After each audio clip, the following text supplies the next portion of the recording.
Friends, ఒకసారి సరస్వతీదేవి బ్రహ్మదేవుడిని కలిసి తనకున్న సందేహాలకి సమాధానం తెలుసుకోవాలని అనుకుంది. మీరు ఈ సృష్టిని రచించారు. మీ శరీరం నుంచి ఎంతోమంది ఋషులని మునులని పుట్టించారు. ఎంతోమంది అందమైన అప్సరసలని, గంధర్వులను, దేవతలను కూడా మీరే సృష్టించారు. మీరే స్త్రీలకి అందాన్ని ప్రసాదించారు.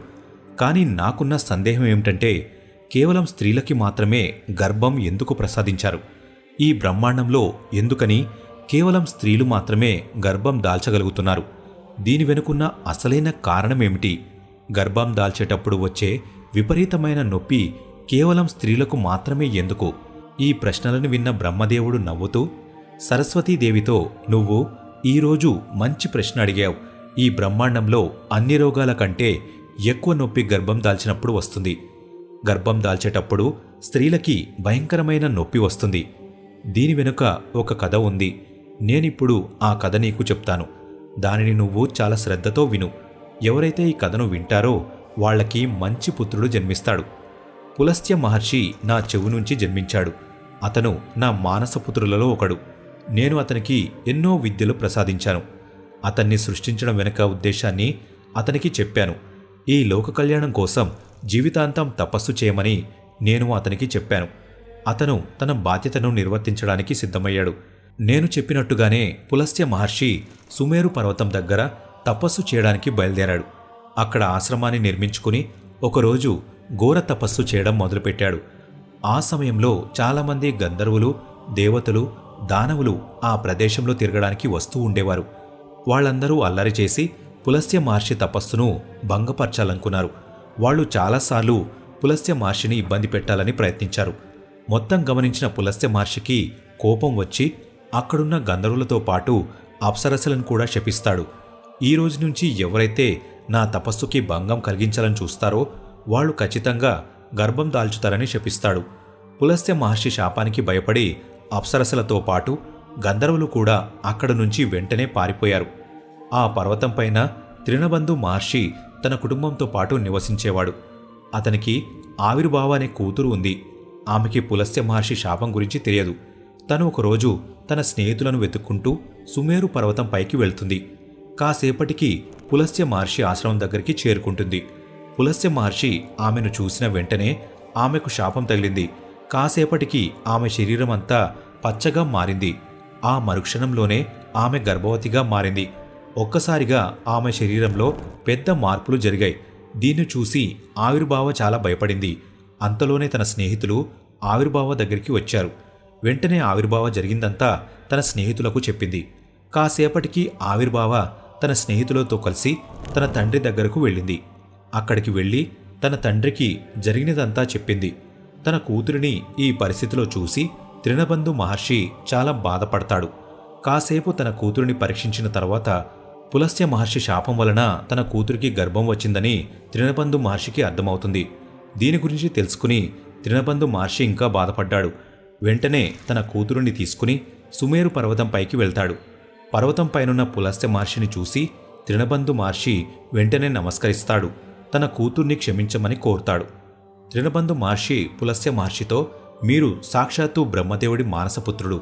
ఈ లోకంలో మీకు ప్రతి చోట కీర్తి ఉంటుంది.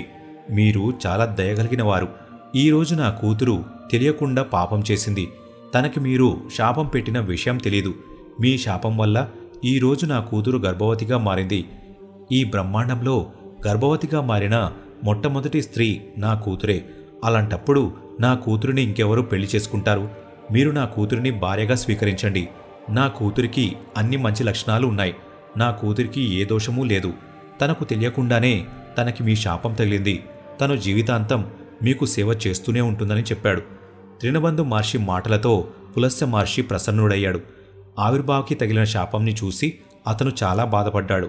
పులస్త్య మహర్షి త్రినబంధు మహర్షితో, నేను మీ మాటలకు ప్రసన్నుడయ్యాను. నా శాపం వల్ల మీ కూతురు గర్భవతిగా మారింది. ఈ కారణం చేతనే నేను మీ కూతురుని నా భార్యగా స్వీకరిస్తాను. మీరింక దేనికి బాధపడకండి. ఈ విధంగా పులస్త్య మహర్షి త్రినబంధు మహర్షి కూతురుని భార్యగా స్వీకరించాడు. అప్పటి నుంచి ఆవిర్భావ పులస్త్య మహర్షి ఆశ్రమంలోనే నివసించడం మొదలుపెట్టింది. రాత్రి పగలు స్వచ్ఛమైన హృదయంతో పులస్త్య మహర్షికి సేవలు చేస్తుంది. పులస్త్య మహర్షి ఆవిర్భావ చేస్తున్న సేవలను చూసి అత్యంత ప్రసన్నుడయ్యాడు. నేను నీ సేవా భక్తితో ప్రసన్నుడయ్యాను. అందుకనే నీకు నాలాంటి పుత్రుడిని వరంగా ఇస్తాను. నువ్వు ఎప్పుడైతే నా ముందుకు వచ్చావో ఆ సమయంలో నేను వేదాలను పఠిస్తున్నాను. నువ్వు వేదాల పఠనం కూడా చేశావు. అందుకనే నీ కొడుకు వేదాలలో పండితుడై ఉంటాడు. ఈ పూర్తి ప్రపంచానికి వేదాలను ప్రచారిస్తాడు. ఈ ప్రపంచమంతా నీ కొడుకుని విశ్రవ మహర్షి అని పిలుస్తుంది. కొంతసేపటికి ఆవిర్భావదేవికి ఒక అత్యంత గుణవంతుడైన కొడుకు పుడతాడు. తులసి మహర్షి చెప్పినట్టుగానే అతని పేరు విశ్రవ అని పెట్టారు. విశ్రవ మహర్షి తన తండ్రిలాగానే పండితుడు. ఎప్పుడు సత్యాన్ని మాత్రమే చెప్తాడు, ధర్మాన్ని పాటిస్తాడు. అతనికి కూడా ఈ ప్రపంచమంతా కీర్తి లభించింది. తన గొప్పతనం గురించి తెలిసి భరద్వాజ మహర్షి తన కూతురు ఇలవిదని విశ్రవ మహర్షికి ఇచ్చి వివాహం చేస్తాడు. వీళ్ళిద్దరికీ ఒక కొడుకు. అతని పేరు వైశ్రవణుడు. అతనికున్న ఇంకొక పేరు కుబేరుడు. కుబేరుడు బ్రహ్మదేవుడిని ప్రసన్నం చేయడానికి కఠోర తపస్సు చేశాడు. కుబేరుడు చేసిన ఘోర తపస్సుకు మెచ్చి బ్రహ్మదేవుడు ప్రత్యక్షమై అతనికి వరం ప్రసాదిస్తాడు. కుబేరుడిని ఉత్తర దిక్కుకి స్వామిగా చేస్తాడు. దీంతోపాటు మనసుతో అదుపు చేసే పుష్పక విమానాన్ని కూడా కుబేరుడికి ప్రసాదించాడు. కుబేరుడు చాలా ధనవంతుడు. అందుకనే ఇప్పుడు కూడా ధనవంతుల గురించి మాట్లాడుకుంటున్నప్పుడు కుబేరుడనే పేరు ఖచ్చితంగా వస్తుంది. ధనమాదన పర్వతంపై ఉన్న సంపదలో 4వ భాగం కుబేరుడికి చెందుతుంది. అందులో 16వ భాగాన్ని కుబేరుడు మనుషులకి దానం చేశాడు. విశ్రవ మహర్షి 2వ భార్య పేరు కైకసి. ఒకసారి శివుడు పార్వతీదేవి కోసం అత్యంత సుందరమైన మహల్ని నిర్మించాడు. దాని పేరు లంక. ఆ మహల్ గృహప్రవేశం చేసినప్పుడు శివుడు విశ్రవ మహర్షిని కూడా ఆహ్వానిస్తాడు. విశ్రవ మహర్షి తన భార్య కైకసితో కలిసి లంక గృహప్రవేశానికి వస్తాడు. శివుడు ఏం కావాలో కోరుకోమని విశ్రవ మహర్షికి చెప్పినప్పుడు తన భార్య కైకసి లంకని దానం చేయమని కోరుతుంది. శివుడు ఏమాత్రం ఆలోచించకుండా లంకని దానం చేస్తాడు. దీనివల్ల పార్వతీదేవికి కోపం వచ్చి కైకసిని శపిస్తుంది. ఈరోజు నువ్వు నా భర్త దగ్గర నుంచి లంకని దానంగా తీసుకున్నావు. ఏదో ఒక రోజు నా భర్త వల్లే నీ లంక పూర్తిగా కాలి బూడిదైపోతుందని శపిస్తుంది. ఆ తర్వాత విశ్రవ మహర్షి శివుడు ప్రసాదించిన బంగారు లంకని తన కొడుకు కుబేరుడికి ఇస్తాడు. కాని తర్వాత కైకసి కొడుకు రావణాసురుడు కుబేరుడి దగ్గర నుంచి ఈ లంకను లాక్కుంటాడు. కేవలం లంకని మాత్రమే కాదు, కుబేరుడి దగ్గర నుంచి పుష్పక విమానాన్ని కూడా తీసుకుంటాడు.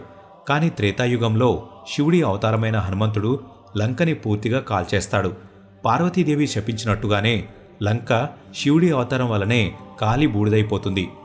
బ్రహ్మదేవుడు ఈ విధంగా సరస్వతీదేవితో చెప్పాడు. పులస్త్య మహర్షి శాపం వల్లనే ఈ ప్రపంచంలో అందరూ స్త్రీలకి గర్భం వస్తుంది. అందుకనే ఈ లోకంలో స్త్రీలకి నేను ఎక్కువ నొప్పిని తట్టుకోగలే శక్తిని ప్రసాదించాను. వాళ్లల్లో నొప్పిని తట్టుకునే శక్తి పురుషుల కంటే చాలా ఎక్కువగా ఉంటుంది. అందుకనే స్త్రీని సృష్టించడానికి నాకు ఎక్కువ సమయం పట్టింది. గర్భం దాల్చడం అనేది స్త్రీలకి దొరికిన శాపం.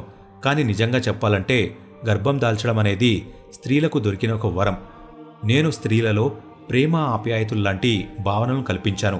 దీనివల్ల వాళ్ళు తమ పిల్లల లాలన పాలన చూసుకోగలరు. ఈ సంసారానికి ఆధారమే స్త్రీలు. అందుకనే నేను సృష్టించిన రచనలలో స్త్రీలని అత్యంత శ్రేష్టమైన వారిగా భావిస్తాను. ఫ్రెండ్స్, ఈ విధంగా పులస్త్య మహర్షి చేసిన శాపం వలన ఈ లోకంలో స్త్రీలు గర్భవతులు అవుతున్నారు. మీకు ఈ కథ ఎలా అనిపించిందో మాకు కామెంట్ బాక్స్లో ఖచ్చితంగా చెప్పండి. ఈ వీడియో ఇంతే ఫ్రెండ్స్.